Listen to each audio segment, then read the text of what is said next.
The derivatives of b to x. I am going to dip into logarithms. So let's just recall what logarithms are. Here we go again. Log shows up in science as well. It does show up in computer science as well. When you're talking about how efficient like a computer algorithm is, log gets involved. So let's say, 2 to the power 3 is 8. That implies if I take log of base 2 to 8, that's just 3. It always helps to write out like exponent forms and log forms, right? Like the 2 goes here, the 3 goes there, the 8 goes there. This is how I always remember them. We can just do another example. So 10 to the power 4 is 10,000. So that would be the same thing as log 10 of 10,000 would be 4. What power of 2 will get you 8? It's 3, right? So what power of 10 will get you 10,000? 4. If you remember it that way in English as well. So log is pretty useful, pretty powerful tool because you don't always have to stick to natural whole numbers for these, right? You can give yourselves decimal answers for logs. Logs come with their own rule, which we get from exponent rules. If we need to use them, I'll explain them again as we go. But right now I wanted to point out the base, right? So this is a base 2 log because it was a base 2 exponent, and this is a base 10 log. The default on your calculator is actually base 10. Like if you press log, and I think same thing with science is default, right? When you're talking about, earthquakes, the Richter scale, that's what it's called. Decibel levels, if you've done any mixing, mastering, like audio stuff on the side, video editing, music editing, you might be familiar with decibels. pH scales are all on a scale of logarithmic scales. I think human psychology humans tend to think of numbers in a logarithmic sense. I'll insert something interesting in there in post. So log 2 is more of a default for computer sciences. And again, I'm just saying this as a programmer. So this is more for like program optimization. I say this because when scientists or computer scientists, professors, whatever, they'll just say log without naming the base, assuming that we're working with base 10. If you're talking to a computer science person, log, when they say log by itself, they're implying the base is 2. But we can take this a little bit more interestingly, in that we'll just use our new friend, the new number that we discovered. So log E is actually a special kind of log. Log E is so special, we call it the natural log. And in fact, it's so special, it has its own key on the calculator. If you've ever noticed, it's actually ln. If you see the ln key on your keyboard, that's how you say it, right? LN. Depending where it is, you might have to press shift to access it. But that's what ln is. It's the natural logarithm, log base E. Okay, so what does this have to do with b to power x? We'll see. So what about if f of x was, b to power x, some kind of b? B is not e, but it's some kind of number. We'll just say it belongs to the reals. It belongs to the reals, but it's not e. So, what about the regular exponential functions? Let's just do a quick first principles. I'm not going to go all the way with it, but let's just see what that looks like in first principles. If I go ba plus h minus b to power a all over h. Really simple, really simple. I'm just going to use some exponent rules, not even log rules. We'll just do exponent rules.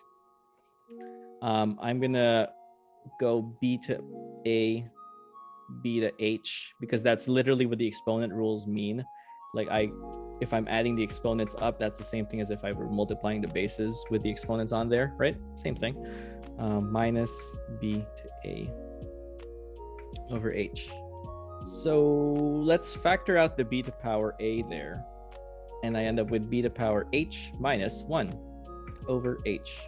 As you can see here, remember I can break down the limit of a product is the product of the limits. So I can easily just sort of like say the limit of b to power a as h approaching 0 has nothing to do with h. There's no h there involved. So it's going to be b to power a multiplied by whatever the rest of the limit will be. I'm going to do a bit of a shortcut here. If you go on the textbook, actually, if you go through the textbook here, and if we had time, I guess, you can actually fill in the table of values and you can get into the table of values and make some comparisons. But long story short, if you were to do table of values on these, you might draw the conclusion that that is the same as ln of b. If we write it the long way, that would be the log of b base e, right? That's what that means. and I just feel so wrong for writing it this way. Like, this is the last time I'm ever gonna write it like this, because nobody really writes it like that. It doesn't feel good. It's like writing down 1x because it's such a special logarithm. It's ln, so ln b. So therefore, if f of x was b to power x, f prime of x would be b to power x ln of b. And this is like a little hard to wrap your mind around because there's no number involved. Let's just do some actual examples with the numbers in there. If y equals 5 to power x, y prime would be 5 to power x ln 5. If y was 3 to power x, y prime was 3 to power x ln 3. Right, so this whole thing here, ln 5, ln 3, those are actual numbers with decimals. So if I were to just go on my calculator real quick, and just go ln of 5, ln of 5 should give you something like 1.609, just to make sure we're all on the same page here, right? Ln of 3 should give you something like 1.0986. So if f of x was 5x, I really just did that already. So f prime of x, like I said, would be 5 to power x ln of 5. All right, that wasn't so hard.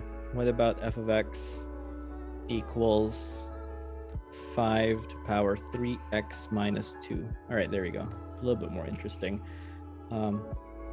So in this case, f prime of x would be, we'll keep the 3x minus 2 over there. We'll multiply by ln of 5. And because of the chain rule, we'll multiply by the derivative of the inner function, which is 3. So that would look like 3 times 5 3x minus 2 ln of 5. It really is that simple.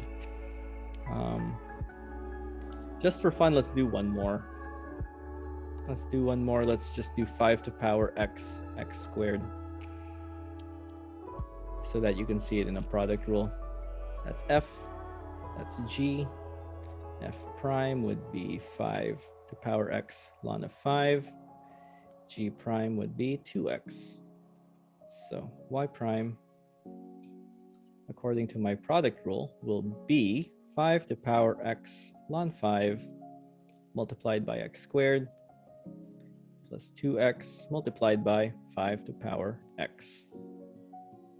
Let's just move stuff in and around the brackets there. So we get 5 to power x squared ln of 5 plus 2. I'm going to move the 5 to power x over here, but I'll keep it in brackets so you can tell it's a factor.